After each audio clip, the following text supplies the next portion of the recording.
राधे राधे। श्री हरिदास। आज मैं आपको बताऊंगी कि गुरुवार के दिन हमें बृहस्पतिवार व्रत कथा कैसे पढ़नी चाहिए और बृहस्पतिवार व्रत कथा पढ़ने से कैसे हमारी मनोकामना 100% पूरी होती है। तो सबसे पहले आपको बता दूं कि गुरुवार के दिन हमें नित्य क्रिया करने के बाद हमें क्या करना है। पीले वस्त्र पहनना है और विष्णु भगवान को पीले चीज़ों का भोग लगाना है। उनके भोग में मुनक्का, चना, गुड़ जरूर होना चाहिए और साथ में तुलसी भी के पत्ते होने चाहिए। उनको फल का भोग लगाएं और उसके बाद उनको चंदन लगाएं और दीपक जलाएं। दीपक तब तक जलता रहेगा जब तक आप कथा कहेंगे। उसके बाद आपको बृहस्पतिवार व्रत की कथा पढ़नी है। कथा इस प्रकार है। चलिए कथा को शुरू करते हैं। ये है बृहस्पतिवार व्रत कथा। इसमें बृहस्पतिवार व्रत कथा पूरी कथा विधि दी हुई है और हम कथा को पूरा पढ़ेंगे। आप भी ध्यान से सुनिएगा। कथा को पढ़ने से हमारी संपूर्ण मनोकामना पूर्ण होती है। बृहस्पतिवार व्रत कथा। प्राचीन समय की बात है कि भारत में एक राजा राज्य करता था। वह बड़ा प्रतापी और दानी था। वह नित्य प्रतिदिन मंदिर में भगवान दर्शन करने जाता था। वह ब्राह्मण और गुरु की सेवा किया करता था। उसके द्वार से कोई भी याचक निराश होकर नहीं लौटता था। वह प्रत्येक गुरुवार को व्रत रखता, पूजन करता था, हर दिन गरीबों की सहायता करता था। परंतु यह सब बातें उसकी रानी को अच्छी नहीं लगती थी। वह न व्रत करती, न किसी को एक भी पैसा दान में देती थी। वह राजा से ऐसा करने से मना किया करती थी। एक समय की बात है कि राजा शिकार खेलने वन को चले गए थे। घर पर रानी और दासी थी। उसी समय गुरु बृहस्पति साधु का रूप धारण कर राजा के दरवाजे पर भिक्षा मांगने आए। साधु ने रानी से भिक्षा मांगी तो वह कहने लगी कि हे साधु महाराज, मैं इस दान और पुण्य से तंग आ गई हूँ। इस कार के लिए तो मेरे पतिदेव ही बहुत है। अब आप ऐसी कृपा करें कि सारा धन नष्ट हो जावे तथा मैं आराम से रह सकूं। साधु रूपी बृहस्पति देव ने कहा कि हे देवी, तुम बड़ी विचित्र हो। संतान और धन से कोई दुखी नहीं होता है, इसको सभी चाहते हैं। पापी भी पुत्र और धन की इच्छा करता है। अगर तुम्हारे पास धन अधिक है तो भूखे मनुष्यों को भोजन लगाओ, प्याऊ लगाओ, ब्राह्मणों को दान दो, धर्मशाला बनाओ, कुआं, तालाब, बाड़ी, बाग, बगीचे आदि का निर्माण कराओ, निर्धनों की कुंवारी कन्याओं का विवाह कराओ, साथ ही यज्ञ आदि करो। इस प्रकार के कर्मों से आपका नाम परलोक में सार्थक होगा, स्वर्ग की प्राप्ति होगी। परंतु रानी साधु की इन बातों पर खुश नहीं। उसने कहा, हे साधु महाराज, मुझे ऐसे धन की आवश्यकता नहीं है जिसको रखने संभालने में मेरा सारा समय नष्ट हो जावे तथा मेरा सारा समय उसी में चला जाए। साधु ने कहा कि हे देवी, यदि तुम्हारी ऐसी इच्छा है तो जैसा मैं तुम्हें बताता हूँ तुम वैसा ही करना। बृहस्पतिवार के दिन घर को गोबर से लीपना, अपने केसों को पीली मिट्टी से धोना, धोते समय स्नान करना, राजा से कहना कि वह हजामत बनवावे, भोजन में मांस मदिरा खाना, कपड़ा धोबी के यहाँ धुलने देना। इस प्रकार 7 बृहस्पतिवार करने से तुम्हारा धन नष्ट हो जाएगा। यह कहकर साधु महाराज रूपी बृहस्पति देव अंतर्ध्यान हो गए। रानी ने साधु के कहने के अनुसार 7 बृहस्पतिवार तक वैसा ही करने का विचार किया। साधु के बताए अनुसार कार्य करते हुए केवल 3 बृहस्पतिवार ही बीते थे कि उसकी समस्त धन संपत्ति नष्ट हो गई। भोजन के लिए दोनों समय परिवार तरसने लगे तथा सांसारिक भोगों से दुखी रहने लगे। तब वो राजा रानी से कहने लगा कि हे रानी, तुम यहाँ पर हो, मैं दूसरे देश को जाता हूँ, क्योंकि यहाँ पर मुझे सभी मनुष्य जानते हैं, इसलिए मैं यहाँ कोई कार्य नहीं कर सकता। अब मैं परदेश जा रहा हूँ, वहाँ कोई काम धंधा करूंगा, शायद हमारे भाग्य बदल जाए। ऐसा कहकर राजा परदेश चला गया। वह वहाँ जंगल से लकड़ी काट कर लाता, शहर में बेचता, इस तरह जीवन को व्यतीत करने लगा। इधर राजा के बिना रानी दासी दुखी रहने लगी। किसी दिन भोजन मिलता, किसी दिन जल पीकर ही रह जाती। एक समय रानी दासी को 7 दिन बिना भोजन के व्यतीत करना पड़ा। तो रानी ने अपनी दासी से कहा कि हे दासी, यहाँ पास ही नगर में मेरी बहन रहती है, वह बड़ी धनवान है, तू उसके पास जा, वहां से 5 सेर बेजर मांग के ले आ, जिससे कुछ समय के लिए गुजर हो जाए। दासी रानी की बहन के पास गई। रानी की बहन उसमें पूजा कर रही थी। बृहस्पतिवार का दिन था। दासी ने रानी की बहन से कहा कि हे रानी, मुझे आपकी बहन ने भेजा, मुझे 5 सेर बेजर दे दो। दासी ने यह बात अनेक बार कही, परंतु रानी की बहन ने कोई उत्तर नहीं दिया, क्योंकि वह उस समय बृहस्पतिवार की कथा सुन रही थी। जब दासी को रानी की बहन से कोई उत्तर नहीं मिला तो बहुत दुखी, उसे क्रोध भी आया। वह लौट कर रानी से बोली कि हे रानी, आपकी बहन ने मुझे बहुत घमंडी व छोटे मनुष्यों से बात नहीं करती। मैंने उससे कहा तो उसने कोई उत्तर नहीं दिया, मैं वापस चली आई। रानी बोली, हे दासी, इसमें इसका कोई दोष नहीं। जब बुरे दिन आते हैं तो कोई सहारा नहीं देता। अच्छे बुरे का पता विपत्ति में लगता है। जो ईश्वर की इच्छा होगी वही होगा। यह सब हमारे भाग्य का दोष है। उधर रानी की बहन ने सोचा कि मेरी बहन की दासी आई थी, परंतु मुझसे नहीं बोली, इससे वह बहुत दुखी हुई होगी। वह अथक कथा सुन विष्णु भगवान का पूजन समाप्त कर वह अपनी बहन के घर आई और कहने लगी कि हे बहन, मैं बृहस्पतिवार का व्रत कर रही थी, तुम्हारी दासी हमारे घर गई थी, परंतु जब तक कथा होती है तब तक हम लोग न उठते हैं न बोलते, इसलिए मैं नहीं बोलूं। कहो दासी क्यों गई थी? रानी बोली, बहन हमारे घर अनाज नहीं था, वैसे तुमसे कोई बात छिपी नहीं, इस कारण मैंने दासी को तुम्हारे पास 5 सेर बेजल लेने के लिए भेजा था। रानी की बहन बोली, बहन देखो बृहस्पति भगवान सबकी मनोकामना पूर्ण करते हैं, देखो शायद तुम्हारे घर में अनाज रखा हो। यह सुनकर दासी घर के अंदर गई तो उसे एक घड़ा बेजर का भरा मिल गया। उसे बड़ी हैरानी हुई क्योंकि उसने एक एक बर्तन देख लिया था। उसने बाहर आकर रानी को बताया कि दासी अपनी रानी से कहने लगी कि हे रानी देखो, वैसे हमको जब अन्न नहीं मिलता था तो हम रोज ही व्रत करते थे, अगर इनसे व्रत की विधि और कथा पूछ ली जावे तो उसे हम भी किया करेंगे। दासी के कहने पर रानी ने अपनी बहन से बृहस्पतिवार व्रत के बारे में पूछा। उसकी बहन ने बताया, हे रानी बहन, बृहस्पतिवार को सूर्योदय से पूर्व उठकर स्नान करके बृहस्पतिवार का व्रत करना चाहिए, लेकिन उस दिन सिर नहीं धोना चाहिए। बृहस्पतिवार के व्रत में चने की दाल और मुनक्का से विष्णु भगवान का केले के वृक्ष की जड़ में पूजन करे, दीपक जलावे, उस दिन एक ही समय भोजन करे, भोजन पीले खाद्य पदार्थ का करे, कथा सुने, उस दिन एक ही समय भोजन करे और कथा सुने। इस प्रकार करने से गुरु भगवान प्रसन्न होते, अन्न पुत्र धन देते, मनोकामना पूर्ण करते हैं। व्रत और पूजन की विधि बतलाकर रानी की बहन अपने घर को लौट गई। रानी और दासी दोनों ने निश्चय किया कि बृहस्पति भगवान का पूजन जरूर करेंगे। 7 दिन बाद जब बृहस्पतिवार आया तो उसने व्रत रखा, गुड़साल में जाकर चना गुड़ बीन ले आई, उसकी दाल से केले की जड़ विष्णु भगवान का पूजन किया।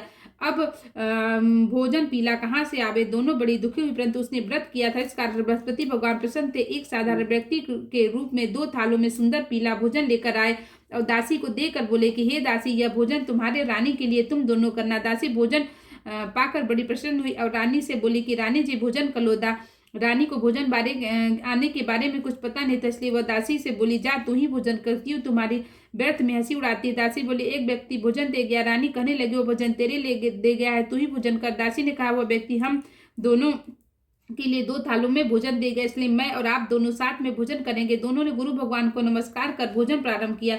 उसके बाद वे प्रत्येक बृहस्पतिवार को गुरु भगवान का व्रत पूजन करने लगे। बृहस्पति भगवान की कृपा से उसके पास धन हो गया, परंतु रानी फिर पहले की तरह आलस करने लगी। तब दासी बोली, देखो रानी, तुम पहले इसी प्रकार आलस करती, तुम्हें धन रखने में कष्ट होता था, इस कारण सभी धन नष्ट हो गया। अब गुरु भगवान की कृपा से धन मिला है तो फिर तुम्हें आलस होता है। बड़ी मुसीबतों के बाद हमने यह धन पाया, इसलिए हमें दान पुण्य करना चाहिए। तुम भूखे मनुष्यों को भोजन लगाओ, प्याऊ लगाओ, ब्राह्मणों को दान दो, कुआं तालाब बावड़ी आदि का निर्माण कराओ, मंदिर पाठशाला बनवा कर दान दो, कुंवारी कन्याओं का विवाह कराओ, धन को शुभ कर्मों में खर्च करो, जिससे तुम्हारे कुल का यश पड़े, स्वर्ग प्राप्त हो, पितृ प्रसन्न हो। दासी की बात मानकर रानी ने इसी प्रकार के कर्म करने प्रारंभ कर दिए, जिससे उसका काफी यश फैलने लगा। एक दिन रानी दासी आपस में विचार करने लगी कि न जाने राजा किस दशा में होंगे, उनकी कोई खोज खबर नहीं है। गुरु भगवान को उन्होंने प्रार्थना की। भगवान की रात्रि में राजा को स्वप्न ने कहा कि हे राजा, उठ, तेरी रानी तुझको याद करती है, अपने देश को लौट जा। राजा प्रातः काल उठकर जंगल में लकड़ियां काट कर लाने के लिए जंगल की ओर चल पड़ा। जंगल में गुजरते हुए सोचने लगा कि रानी की गलती से उसे कितने कष्ट उठाने पड़े। राजपाट छोड़कर उसे जंगल में आकर रहना पड़ा। जंगल में लकड़ियां काट कर उसे बेचकर गुजारा करना पड़ा। उसी समय उस जंगल में बृहस्पति देव एक साधु का रूप धारण कर आए और राजा के पास आकर बोले कि हे लकड़हारे, तुम इस सुनसान जंगल में किस चिंता में बैठे, मुझे बतलाओ। यह सुन राजा के नेत्रों में जल भर आया। साधु की वंदना कर बोला, हे प्रभु, आप सब कुछ जानने वाले हो। इतना कहकर राजा ने साधु की अपनी संपूर्ण कहानी सुना दी। महात्मा दयालु होते हैं। वे राजा से बोले कि हे राजा, तुम्हारी पत्नी ने बृहस्पति देव के प्रति अपराध किया था, जिसके कारण तुम्हारी यह दशा हुई। अब तुम किसी प्रकार की चिंता मत करो, भगवान तुम्हें पहले से अधिक धन देंगे। देखो, तुम्हारी पत्नी ने बृहस्पतिवार का व्रत करना प्रारंभ कर दिया। अब तुम भी बृहस्पतिवार का व्रत करके चने की दाल और गुड़ जल के लोटे में डालकर केले का पूजन करो, फिर कथा कहो, सुनो, भगवान तुम्हारी सभी मनोकामनाओं को पूर्ण करेंगे। साधु को प्रसन्न देखकर राजा बोला, हे प्रभु, मुझे लकड़ी बेचकर इतना पैसा नहीं मिलता जिससे भोजन करने के उपरांत कुछ बचा सकूं। मैंने रात्रि में अपनी रानी को व्याकुल देखा है, मेरे पास कोई साधन नहीं है जिससे समाचार जान सकूं। फिर मैं बृहस्पति देव की क्या कहानी कहूं, मुझको कुछ भी मालूम नहीं है। साधु ने कहा, हे राजा, तुम किसी बात की चिंता मत करो। बृहस्पतिवार के दिन तो रोजाना की तरह लकड़ियां लेकर शहर में जाओ, तुम्हें रोज से दुगना धन प्राप्त होगा, जिससे तुम भली भांति भोजन कर लोगे तथा बृहस्पति देव की पूजा का सामान भी आ जाएगा। बृहस्पतिवार की कथा इस प्रकार है। बृहस्पति देव की कथा। प्राचीन काल में एक बहुत ही निधन ब्राह्मण था। उसको कोई संतान नहीं था। वह नित्य पूजा पाठ करता, परंतु उसकी स्त्री बहुत मलिनता के साथ रहती थी। वह न स्नान करती, न किसी देवता का पूजन करती। प्रातः काल उठते ही सर्वप्रथम भोजन करती, बाद में अन्य कोई काम करती। ब्राह्मण तब बहुत दुखी रहते थे। पत्नी को बहुत समझाते थे, किंतु उसका कोई परिणाम न निकलता। भगवान की कृपा से ब्राह्मण की स्त्री की कन्या उत्पन्न हुई। वह कन्या अपने पिता के घर में बड़ी होने लगी। वह प्रातः स्नान करके भगवान विष्णु का जप करती। बचपन से ही बृहस्पतिवार का व्रत भी करने लगी। पूजा पाठ समाप्त कर स्कूल जाती तो अपनी मुट्ठी में जौ भर कर ले आती। पाठशाला जाने के मार्ग में डालते जाती, वही जौ सड़ के हो जाती तो लौटते थे उसको बीन कर घर ले आती। एक दिन वह बालिका स्तूप में सोने के जौ को पटक कर साफ कर रही थी। तभी उसकी माँ ने देख लिया और कहा कि हे बेटी, सोने के जौ को पटकने के लिए सोने का सूप होना चाहिए। दूसरे दिन गुरुवार था। इस कन्या ने व्रत रखा था। बृहस्पति देव से प्रार्थना करके कहा कि हे प्रभु, यदि मैंने सच्चे मन से आपकी पूजा की हो तो मुझे सोने का सूप दे दो। बृहस्पति देव ने उसकी प्रार्थना स्वीकार कर ली थी। रोजाना की तरह वह कन्या जौ फैलाती स्कूल जाती। स्कूल से लौटकर जब वह जौ बीन रही थी तो बृहस्पति देव की कृपा से उसे सोने का सूप मिला। उसे वह घर ले आई, उसको उससे जौ साफ करने लगे, परंतु उसकी माँ का वही ढंग रहा। एक दिन की बात है कि वह कन्या सोने के सूप में जौ को साफ कर रही थी। उसी समय उस नगर का राजकुमार वहां से होकर निकला। इस कन्या के रूप ने सोने के सूप में जौ को साफ करते देखकर वह उस कन्या पर मोहित हो गया। राजमहल आकर वह भोजन जल त्याग कर उदास होकर लेट गया। राजा को जब राजकुमार द्वारा अन्न जल त्यागने का समाचार ज्ञात हुआ तो उसने अपने मंत्रियों के साथ अपने पुत्र के पास गए। बोले, हे बेटा, तुम्हें किसी बात का कष्ट है, किसी ने अपमान किया है अथवा कोई कारण है, मुझे बतला, मैं वही करूंगा जिससे तुम्हें प्रसन्नता हो। राजकुमार ने अपने पिता की बातें सुनी तो वह बोला, मुझे आपकी कृपा से किसी प्रकार का दुख नहीं है, किसी ने मेरा अपमान नहीं किया है, परंतु मैं उस लड़की के साथ विवाह करना चाहता हूँ जो सोने के सूप में जौ को साफ कर रही है। परंतु मैं यह सुन राजा आश्चर्य में पड़ा और बोला कि हे बेटा, इस तरह की कन्या का पता तुम ही लगाओ, मैं उसके साथ तुम्हारा विवाह अवश्य करवा दूंगा। राजकुमार ने राजा को उस लड़की के घर का पता बतलाया। मंत्री उस लड़की के घर गया। राजा का आदेश पाकर ब्राह्मण को सुनाया। कुछ ही दिन बाद ब्राह्मण की कन्या का विवाह राजकुमार के साथ संपन्न हो गया। कन्या के घर से जाते ही उस ब्राह्मण देवता के घर में पहले की भांति गरीबी का निवास हो गया। अब भोजन के लिए भी अन्न बड़ी मुश्किल से मिलता था। एक दिन दुखी होकर ब्राह्मण अपनी पुत्री से मिलने गया। बेटी ने पिता की दुखी अवस्था में देखा और अपनी माँ का समाचार पूछा। ब्राह्मण ने सभी हाल का कहा। कन्या से ने बहुत सा धन देकर अपने पिता को विदा कर दिया। इस तरह ब्राह्मण का कुछ में सुख व्यतीत हुआ, लेकिन कुछ दिन बाद फिर वही हाल हो गया। ब्राह्मण फिर अपनी कन्या के यहाँ गया, सभी हाल कहा तो पुत्री बोली, हे पिताजी, आप माता जी को यहाँ लिवा लाए, मैं उन्हें यह विधि बता दूंगी जिससे गरीबी दूर हो जाएगी। ब्राह्मण देवता अपनी स्त्री को साथ लेकर अपनी पुत्री के पास राजमहल पहुंचे तो पुत्री अपनी माँ को समझाने लगी कि हे माँ, तुम प्रातः काल उठकर प्रथम स्नान आदि करके विष्णु भगवान का पूजन करो तो सब दरिद्रता दूर हो जाएगी। परंतु उसकी माँ ने उसकी एक भी बात नहीं मानी। प्रातः काल उठकर अपनी पुत्री के बचे जूठन को खा लिया। एक दिन उसकी पुत्री को बहुत गुस्सा आया।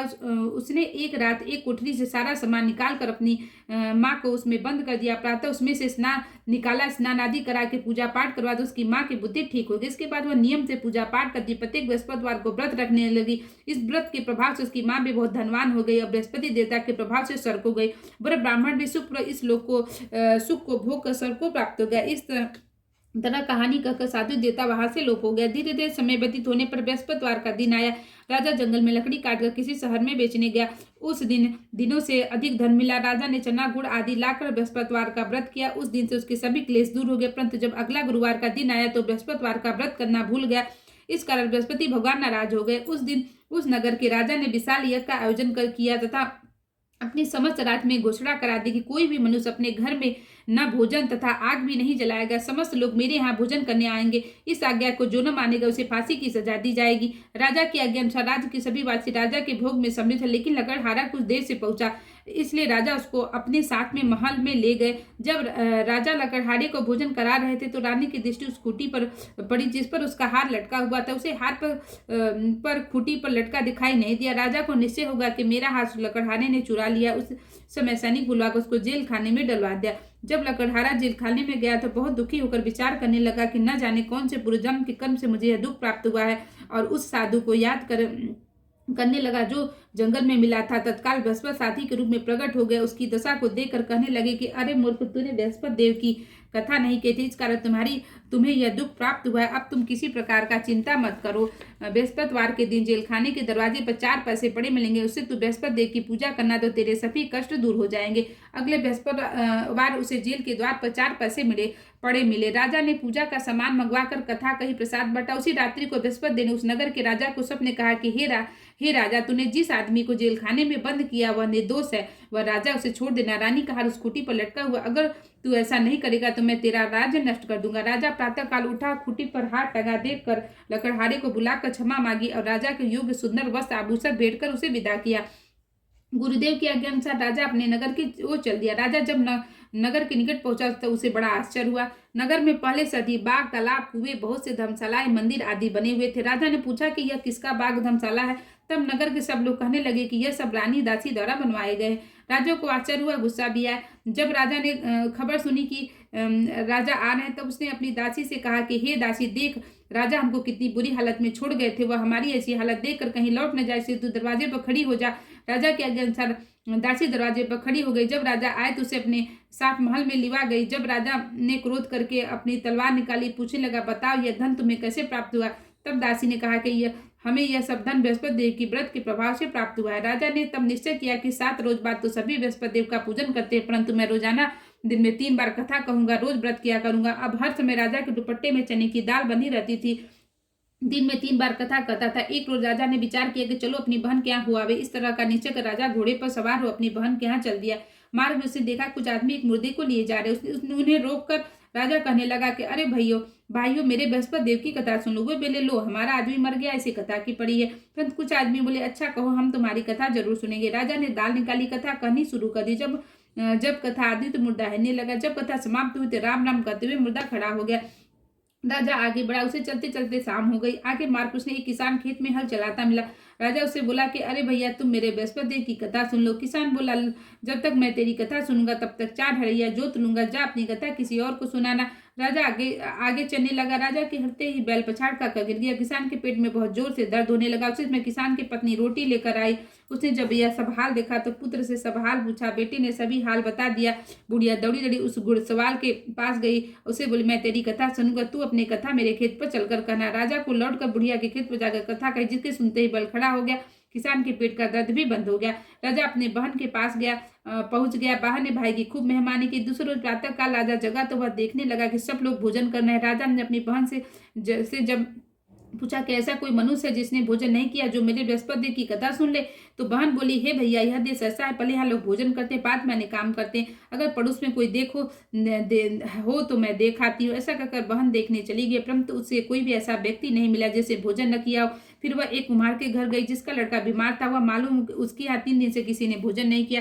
राजा ने अपने भाई की कथा सुनने के लिए कुम्हार से कहा तो वह तैयार हो गया। राजा ने जाकर बृहस्पतिवार की कथा कही, जिसको सुनकर उसका लड़का ठीक हो गया। अब तो राजा की प्रशंसा होने लगी। एक दिन राजा ने अपनी बहन से कहा कि हे बहन, मैं अपने घर जाऊंगा, तुम भी तैयार हो जाओ। राजा की बहन ने अपनी सास से अपने भाई के साथ जाने की आज्ञा मांगी। सास बोली, चलिए, परंतु अपने लड़के को मत ले जाना, क्योंकि तेरे भाई की कोई संतान नहीं होती है। बहन ने अपने भैया से कहा कि हे भैया, मैं तो चलूंगा, परंतु कोई बालक नहीं चलेगा।